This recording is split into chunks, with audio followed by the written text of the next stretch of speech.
10वीं कक्षा के लिए हमने जो अध्याय पढ़ रहे थे प्रकाश का परावर्तन और अपवर्तन, अब इस चैप्टर को आगे बढ़ाते हैं। हमने परावर्तन से संबंधित बहुत सारी बातें पढ़ ली थी। परावर्तन से संबंधित दर्पण से संबंधित सारी बातें। आज हम एक विशिष्ट प्रकाशीय परिघटना की बात करते हैं। एक और प्रकाशीय घटना होती है, वह है अपवर्तन। इसके बारे में हमेशा जिज्ञासा रहती है कि जब किसी पानी के गिलास में हम पेंसिल को, चम्मच को या किसी अन्य वस्तु को डालते हैं तो वह वस्तु हमें टेढ़ी दिखाई देती है, सीधी होती है, लेकिन पानी में डूबी हुई जगह से वो हमें टेढ़ी दिखाई देती है। या पानी में डूबा हुआ सिक्का अपनी वास्तविक स्थिति से हमें ऊपर उठा हुआ दिखाई देता है। यहां तक लोग कहते हैं, हमारे बुजुर्ग जो है जानकार कहते हैं कि अगर कोई जलाशय है जिसके बारे में हमें जानकारी ना हो तो उसमें हमें तैरने के लिए, स्नान करने के लिए नहीं उतरना चाहिए। उसका कारण है कि जलाशय के अंदर अपवर्तन के फिनोमेना के कारण, इस प्रकाशीय घटना के कारण उसका जो तल होता है हमें ऊंचा उठा हुआ दिखाई देता है। तो हम तालाब की वास्तविक गहराई के बारे में अनुमान नहीं लगा पाते हैं। इस कारण से हमें कुछ नुकसान हो सकता है, हम डूब सकते हैं, हमारी मृत्यु भी हो सकती है। तो ये जो परिघटना है, इस परिघटना के बारे में हम लोग थोड़ी सी जानकारी प्राप्त करते हैं कि अपवर्तन किसे कहते हैं। तो अपवर्तन की प्रक्रिया की सिंपल परिभाषा है कि प्रकाश की किरण जब एक माध्यम से होकर दूसरे माध्यम में प्रविष्ट होती है तो पृथक्कारी तल से उसके मार्ग में विचलित होने की प्रक्रिया को कहा जाता है अपवर्तन कहते हैं। तो अपवर्तन की बिल्कुल सामान्य सी परिभाषा है कि प्रकाश की किरण का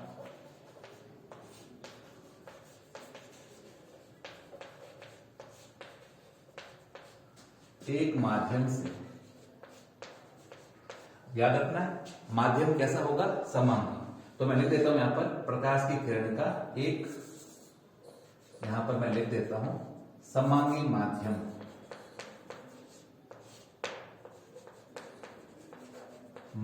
से, प्रकाश की किरण का एक समांगी माध्यम से दूसरे समांगी माध्यम में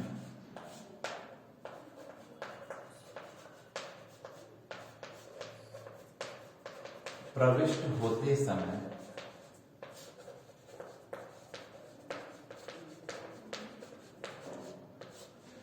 पृथक्कारी तल से अपने मार्ग, या जिसको हम कहेंगे दिशा, विचलित होने की क्रिया।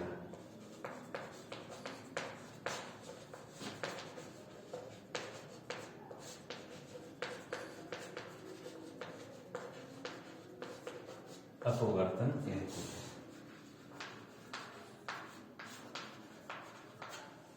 छोटी सी परिभाषा कि अपवर्तन किसे कहेंगे, तो प्रकाश की किरण का एक समांगी माध्यम से दूसरे समांगी माध्यम, ऐसा माध्यम जिसमें वो प्रविष्ट होती है, माध्यम एक जैसा हो, उसमें कण वगैरह नहीं होने चाहिए।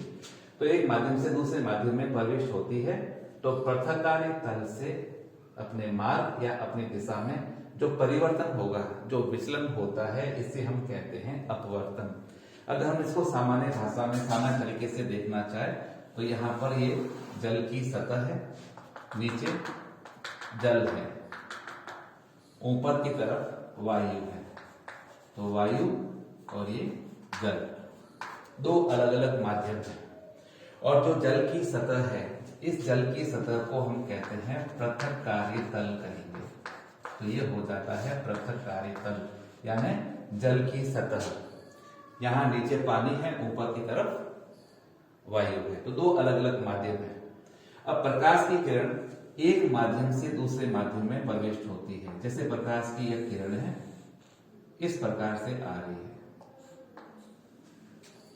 जब प्रकाश की किरण वायु से जल में प्रविष्ट होती है तो क्या होगा, इसको देखने के लिए पहले जिस स्थान पर प्रकाश की किरण पृथ्वी तल को टच करती है इस स्थान पर हम लोग एक अभिलंब बनाते हैं इस प्रकार से।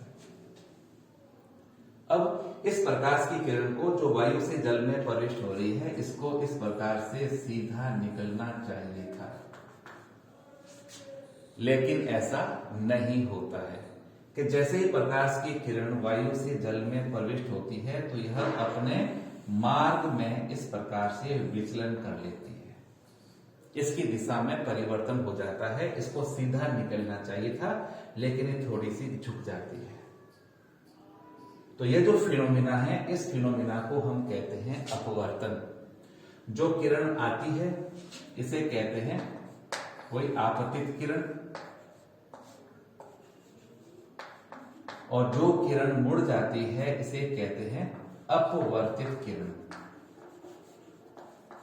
अपवर्तित किरण, और यह होता है अभिलंब, इसको n से रिप्रेजेंट करते हैं। अब उसी प्रकार से इस आपतित किरण का इस अभिलंब के साथ में जो कोण बनता है इसे कहते हैं आपतन कोण, इसको हम I से दर्शाते हैं। उसी प्रकार से इस अपवर्तित किरण का इस अभिलंब के साथ में बनने वाले कोण को हम यहां पर R से दर्शाते हैं, यानी रिफ्रैक्टिव एंगल यानी अपवर्तन कोण। तो यहां पर एक सामान्य सी परिभाषा, एक सामान्य सी क्रिया हमने यहां पर देखी है। यही प्रक्रिया होती है अपवर्तन की। अब प्रश्न आता है कि अपवर्तन का कारण क्या है। ऐसा क्या कारण है कि प्रकाश की किरणें जो होती है जब एक माध्यम से दूसरे माध्यम में आती है तो वहां पर परिवर्तन होता है। तो इसका कारण है प्रकाश का वेग। जो निर्वात है, निर्वात के अंदर जहां पर कुछ नहीं है, जो स्पेस है, वैक्यूम है, निर्वात के अंदर प्रकाश की किरण का वेग होता है 3 गुणा 10⁸ मीटर प्रति सेकंड। क्योंकि स्पेस में, निर्वात में कुछ भी नहीं है तो प्रकाश की किरण बिना बाधा से लगातार आगे बढ़ती है, तो इसका वेग होता है 3 गुणा 10⁸ मीटर प्रति सेकंड। और वायु में इसका वेग लगभग इतना ही है, थोड़ा सा कम हुआ है लेकिन इतना ही होता है। द्रव में और कम हो जाता है, ठोसों में और कम हो जाएगा। तो यहां पर प्रकाश की किरण के वेग में तो प्रश्न आता है अपवर्तन किसे कहते हैं और अपवर्तन का कारण बताइए। तो अपवर्तन का कारण है वेग में परिवर्तन। कि प्रकाश की किरण जब एक माध्यम से दूसरे माध्यम में प्रविष्ट होती है तो उसके वेग में परिवर्तन होता है। तो वेग में परिवर्तन होने से वो अपने पथ से विचलित हो जाती है। जैसे हमने देखा भी है, महसूस किया होगा कि जब हम साइकिल चला रहे होते हैं तो रोड पर साइकिल सीधी चलती है और साइकिल चलाते चलाते हम लोग देखते हैं कि रोड के ऊपर रेत है, उस रेत में हम साइकिल चलाने का प्रयास करते हैं तो हमारी साइकिल स्लिप हो जाती है।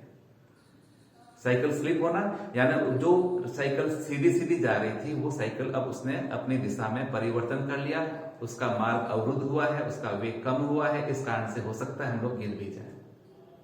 तो वेग में परिवर्तन हुआ, तो यहां पर भी वेग में परिवर्तन होता है। अब वेग में परिवर्तन कैसे होगा, तो दो तरीके से। तो यहां पर दो माध्यम की बात करेंगे। पहला माध्यम होता है, उसे हम कहते हैं सघन माध्यम। यह सघन माध्यम क्या है, यह हम लोग अगर यहां पर पढ़ लेते हैं तो हमें सुविधा रहेगी। सघन माध्यम और विरल माध्यम। माध्यम तो वो है जिसके अंदर से होकर प्रकाश की किरण गुजर रही है। अब सघन माध्यम, विरल माध्यम हम किसे कहेंगे, तो इसके बारे में थोड़ी सी जानकारी ले लेते हैं। सघन माध्यम का तात्पर्य होता है ऐसा माध्यम जिसमें प्रविष्ट होने पर, ये बात मैं यहां पर लिख देता हूं कि जिसमें प्रविष्ट होने पर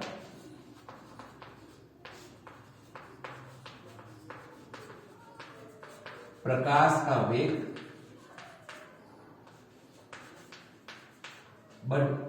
सघन माध्यम है तो प्रकाश का वेग कम हो जाता है तथा प्रकाश की किरण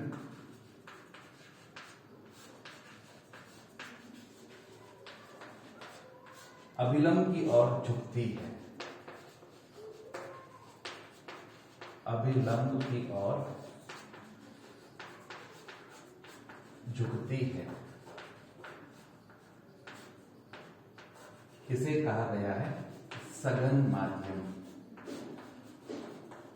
तो सघन माध्यम जिसमें प्रविष्ट होने पर प्रकाश की किरण का वेग, प्रकाश का वेग कम हो जाता है, तो इसे हम कहते हैं सघन माध्यम। और सघन माध्यम में जो प्रकाश की किरण एंटर होती है, प्रविष्ट होती है, तो वो अभिलंब की ओर झुकेगी। इसके बारे में हम और आगे बात करेंगे। दूसरा माध्यम हमने माना है वो है विरल माध्यम। विरल यानी पतला। और विरल माध्यम किसे कहेंगे? ऐसा माध्यम जिसमें प्रविष्ट होने पर प्रकाश का वेग बढ़ता है।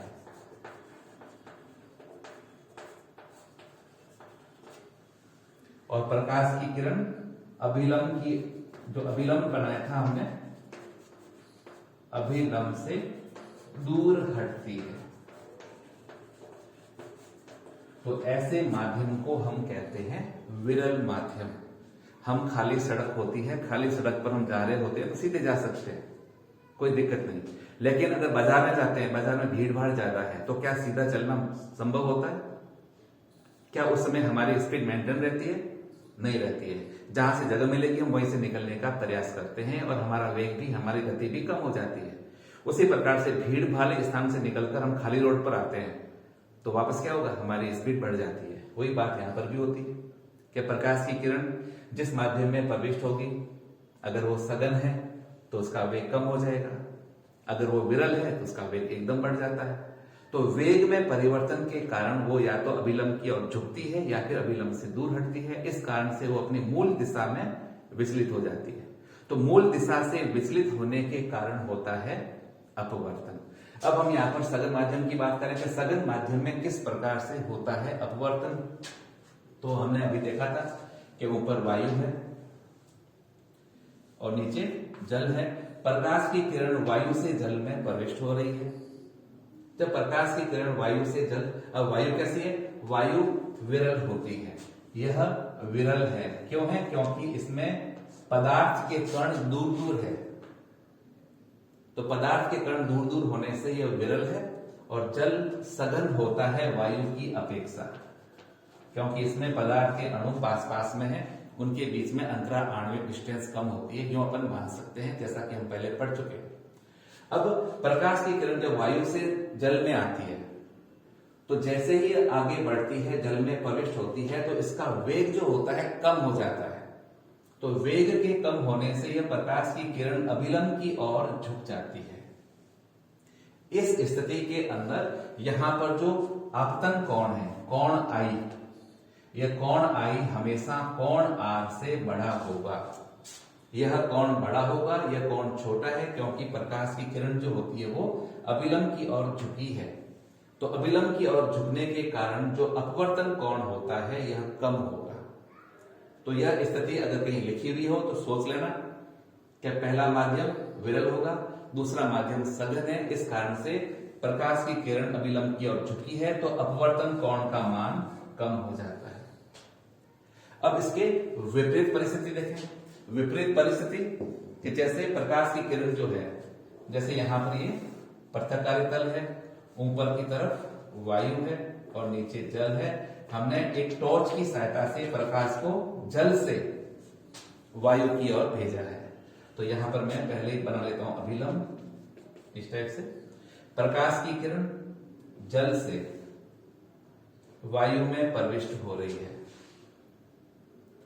तब क्या होगा कि इसको यहां से इस प्रकार से सीधा निकलना चाहिए था, लेकिन जैसे ही यह जल से निकलकर वायु में आती है तो इसका पथ इस टाइप से विचलित हो जाता है। यह अभिलंब से दूर हट रही है कि सघन माध्यम में प्रकाश की किरण का वेग कम था, जैसे ही विरल माध्यम में प्रविष्ट होती है इसका वेग एकदम बढ़ता है। तो वेग के एकदम बढ़ने से यह प्रकाश की किरण अभिलंब से दूर हटती है। इस कंडीशन में देखें तो यहां पर जो आपतन कोण है आई और ये है अपवर्तन कोण। तो इस स्थिति के अंदर जो कोण आई है यह कोण r से छोटा होगा, ये बात हमेशा याद रखना है। यह है ग्रेटर देन, ये होता है लेस देन। तो सघन माध्यम और विरल माध्यम, इसके बारे में हमें जानकारी होनी चाहिए। अब अगर हम छोटी सी बात देखें कि सघन माध्यम विरल माध्यम के अंदर डिफरेंस देखें किस टाइप से अपन कर सकते हैं, तो यहां पर एक छोटा सा उदाहरण लेकर देखते हैं कि यहां पर हम लिखते हैं ये है विरल माध्यम और यहां पर हो सघन माध्यम। तो दो माध्यम की तुलना करें तो अगर निर्वात है तो निर्वात आता है विरल माध्यम में, वायु आ जाएगी सघन माध्यम में। वायु और जल की बात करेंगे तो वायु विरल होगी, जल वायु की अपेक्षा सघन होगा। फिर हम जल और कांच की बात करें तो जल अपेक्षाकृत विरल होगा और जो कांच होता है यह अपेक्षाकृत सघन होता है। तो प्रकाश की किरण का सर्वाधिक वेग निर्वात में होगा और सबसे कम होता है कांच में, क्योंकि कांच सबसे ज्यादा सघन होता है इसलिए। तो यहां पर हम अपवर्तन को आसानी से परिभाषित कर सकते हैं। अपवर्तन से संबंधित कारण कि क्या कारण है उसके बारे में जानकारी प्राप्त कर सकते हैं। माध्यम के बारे में भी जानकारी प्राप्त कर सकते हैं। परीक्षा में लॉजिक का क्वेश्चन भी आता है कि प्रकाश की किरण एक माध्यम से दूसरे माध्यम में प्रविष्ट होती है तो अभिलंब की ओर झुक जाती है, तो बताइए कि दूसरा माध्यम कैसा है, तो दूसरा माध्यम सघन होगा। और प्रकाश की किरण एक माध्यम से दूसरे माध्यम में प्रविष्ट होती है तो अभिलंब से दूर हटती है, तो दूसरा माध्यम कैसा होगा, विरल हो जाएगा। यह भी परीक्षा में प्रश्न आता है कि किस माध्यम में प्रकाश की किरण का वेग ज्यादा होगा, तो विरल में हमेशा ज्यादा होगा, सघन में हमेशा कम होता है। और अगर दो का कंपैरिजन करें तो वो भी हम यहाँ पर बता सकते हैं। प्रकाश की किरण निर्वात से वायु में आती है तो उसका वेग लगभग समान होता है, लेकिन थोड़ा सा कम तो होता ही है, क्योंकि माध्यम के कण प्रकाश की किरण को आगे बढ़ने में बाधा उत्पन्न करते हैं। इस कारण से वायु निर्वात की अपेक्षा सघन हो जाएगी। तो ये छोटी छोटी बातें यहाँ पर परीक्षा में पूछी जाती है। इसमें हमारे 1 नंबर तक का प्रश्न या 2 नंबर का प्रश्न आता है अपवर्तन किसे कहते हैं, इसका कारण बताइए। यह प्रश्न भी आ सकता है, या फिर प्रश्न आता है अपवर्तन किसे कहते हैं और अपवर्तन के नियम बताइए। तो ये बड़ा प्रश्न होगा। तो उस प्रश्न को हम अपने अगले भाग में पढ़ेंगे कि किस प्रकार से हम उसको देख सकते हैं।